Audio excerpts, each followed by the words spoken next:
Hello दोस्तों। आज हम आपको लेकर चलेंगे भारत के सबसे रहस्यमयी, सबसे पावन और सबसे प्रसिद्ध मंदिरों में से एक पुरी स्थित भगवान जगन्नाथ मंदिर की ओर। लेकिन आज हम बात करने वाले हैं इसके सबसे विशाल और अद्भुत उत्सव रथ यात्रा से जुड़ी कुछ ऐसी अनसुनी और रहस्यमयी बातों की जिनके बारे में शायद ही आपने पहले कभी सुना होगा। वर्ष मूर्ति नहीं, चलती हैं आत्माएं। रथ यात्रा के दौरान भगवान जगन्नाथ, उनके भाई बलभद्र और बहन सुभद्रा के विशाल रथों को लाखों लोग खींचते हैं। लेकिन दोस्तों, क्या आप जानते हैं कि इन रथों में सिर्फ मूर्तियां नहीं बल्कि ब्रह्म तत्व भी विराजमान होता है। हर बार 12 साल में जब नई मूर्तियां बनाई जाती हैं, तब पुरानी मूर्तियों से इस ब्रह्म तत्व को एक गुप्त और बेहद पावन अनुष्ठान के तहत स्थानांतरित किया जाता है। इस प्रक्रिया के दौरान पूरी शहर की बिजली काट दी जाती है और मंदिर में सिर्फ कुछ खास पुजारी ही प्रवेश कर सकते हैं। ऐसी मान्यता है कि अगर कोई आम व्यक्ति इस प्रक्रिया को देख ले तो उसकी मृत्यु निश्चित मानी जाती है। 2. रथ खींचने की शक्ति का रहस्य।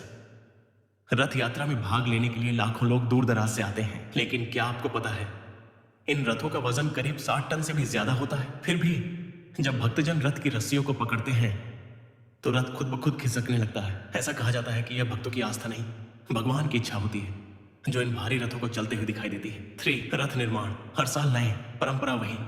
हर साल भगवान के 3 रथ, नंदी घोष, जगन्नाथ, तलध्वज, बलभद्र और दर्पदलन सुभद्रा, पूरी तरह से नई लकड़ियों से बनाए जाते हैं, वो भी बिना किसी स्क्रू या लोहे की कील के। लगभग 1000 से अधिक कारीगर 2 महीने तक इस कार्य में जुटे रहते हैं। ये परंपरा सदियों से बिना किसी बदलाव के आज तक निभाई जा रही है। छोर। रथ यात्रा की शुरुआत। रथ नहीं हिलता। रथ यात्रा के पहले दिन अक्सर एक रहस्य देखने को मिलता है। रथ पहले कुछ समय तक हिलता ही नहीं। ऐसा कहा जाता है कि जब तक भगवान स्वयं यात्रा के लिए तैयार नहीं होते, तब तक रथ को लाखों भक्त खींचने की कोशिश कर लें, वह 1 इंच भी नहीं सरकता। 5. यात्रा का मार्ग। जहां समुद्र से भी शांत हो जाती है लहरें, रथ यात्रा का मार्ग बड़ा दादा से शुरू होकर गुंडीचा मंदिर तक जाता है। ये वही स्थान है जिसे भगवान की मौसी का घर कहा जाता है। यात्रा के दौरान यदि बारिश हो रही हो, तूफान हो या कुछ भी, भगवान के रथ का मार्ग हमेशा शांत और सुरक्षित रहता है। वैज्ञानिक भी इस प्राकृतिक संतुलन को आज तक नहीं समझ पाए हैं। 6.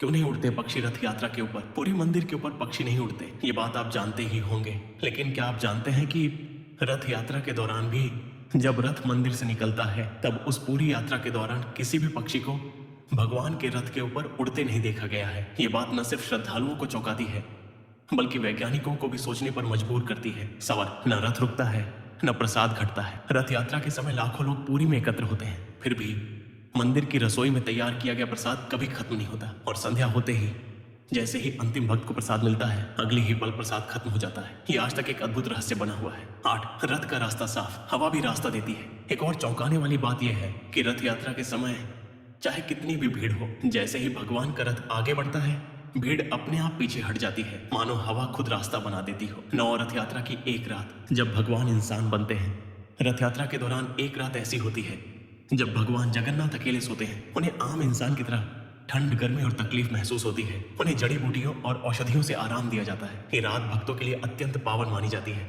10. धड़कता है भगवान का हृदय। और अंत में सबसे रहस्यमयी बात, ऐसा कहा जाता है कि भगवान जगन्नाथ की मूर्ति के अंदर भगवान श्री कृष्ण का हृदय आज भी सुरक्षित है, जो आज भी धड़कता है। यह हृदय मूर्ति के ब्रह्म तत्व के रूप में हर बार नई मूर्ति में स्थानांतरित किया जाता है। यह प्रक्रिया एक महान रहस्य है जिसे देखने की इजाजत आज तक किसी आम इंसान को नहीं मिली है। तो दोस्तों, यह थे जगन्नाथपुरी की रथ यात्रा से जुड़े कुछ अनजाने रहस्य। अगर आप भी इस रथ यात्रा का हिस्सा बनना चाहते हैं तो इस पावन यात्रा की योजना जरूर बनाएं और अपने जीवन में एक बार इस अद्भुत अनुभव को महसूस करें। वीडियो अच्छा लगा हो तो लाइक, शेयर और सब्सक्राइब करना ना भूलें और कमेंट में जरूर बताएं कि आपको सबसे ज्यादा चौंकाने वाली बात कौन सी लगी। जय जगन्नाथ।